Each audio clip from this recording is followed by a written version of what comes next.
So in this video I'm going to go over half pass on a circle. This is a fun exercise to do, but it really can be challenging. It really tests you. Do you have your horse responding to your seat and legs? Can you get control over that hind end, that front end? So I've got a cone out here that's just representing the center of my circle. If you needed other cones, you could set up 4 cones to give you a better visual of the circle. But one works pretty good here, because what we're going to be doing is I'm walking around and I'm thinking of that the center cone is the center of a bullseye, and a bullseye's got rings around it. And so each ring you come out, and then you're going to ride on that ring. So I'm out here at about 20 meters out from the center of the circle, thinking that that's the ring that I'm riding in. So I'm going to half pass to the center or in, and I may not go all the way to the center, but can I half pass in several rings? So I'm going around, I tip my horse's nose to the inside, I ask my horse's hind to come to the inside, and I shift my weight in a little bit, asking my horse to half pass in. And so there I go from a 15-20 meter circle into roughly a 10 meter circle. And then I can just stay on this size circle here. And if I want, I could even ask it to get smaller. So I come in, my outside leg comes back, and I go into maybe a 3 meter, 3 or 4 meter, and then I can come around.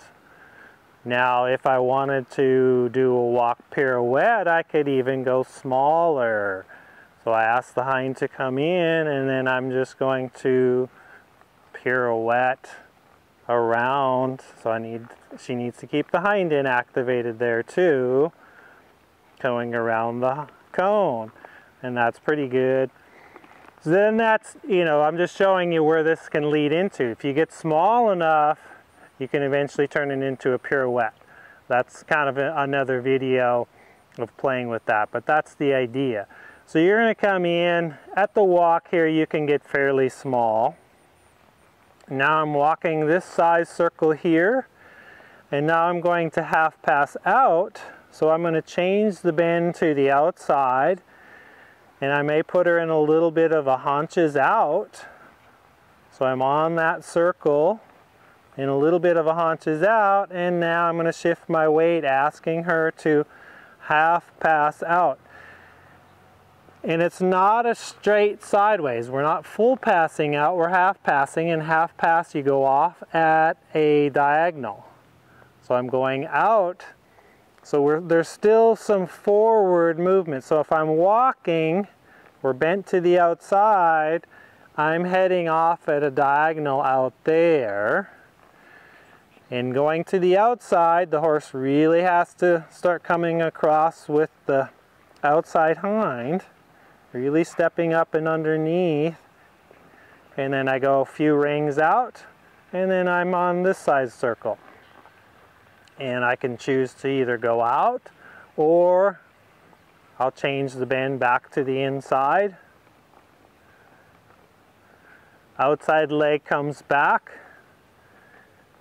I might need a little haunches in, and then I ask the horse to half pass in. And again, it's a little bit of a diagonal.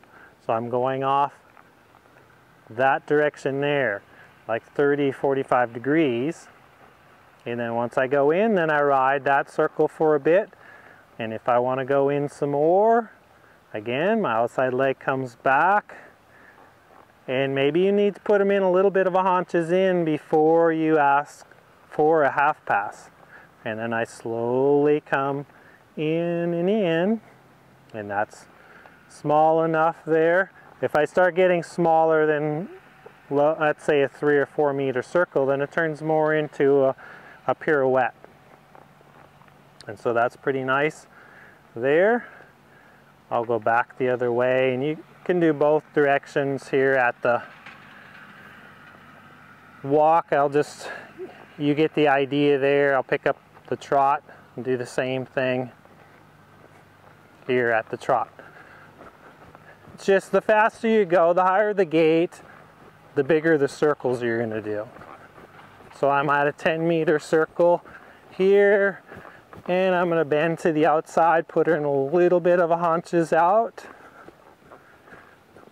She's saying, no, I don't really want you to have my hind end. So I got to get a little haunches out first, then I just shift my weight out, and she starts to half pass bigger.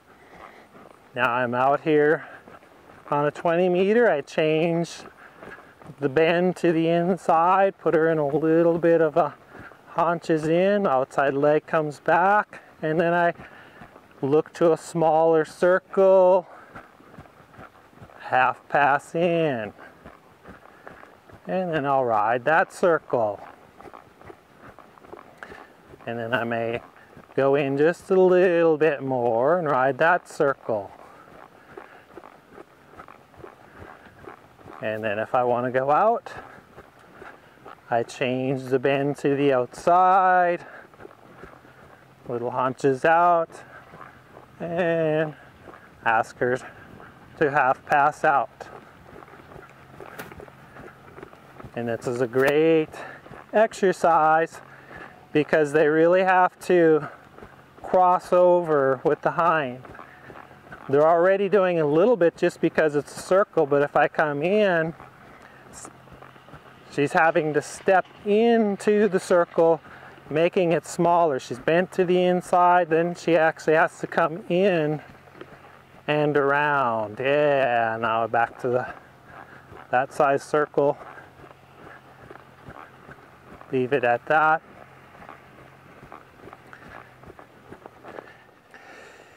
You can do this exercise at the canter, but you have to have your horse with a strong counter canter and be able to either do simple lead changes or flying lead changes.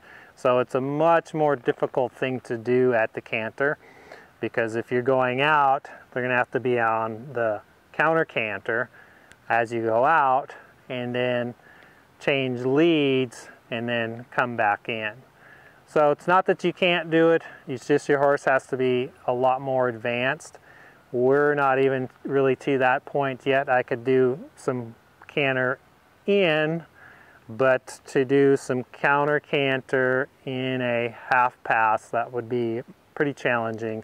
And so that's just something to look forward to. And if you get the opportunity where your horse feels like he can do that and you want to try it, go for it. But that's the progression of this. It's going to be mostly played at the walk and the trot.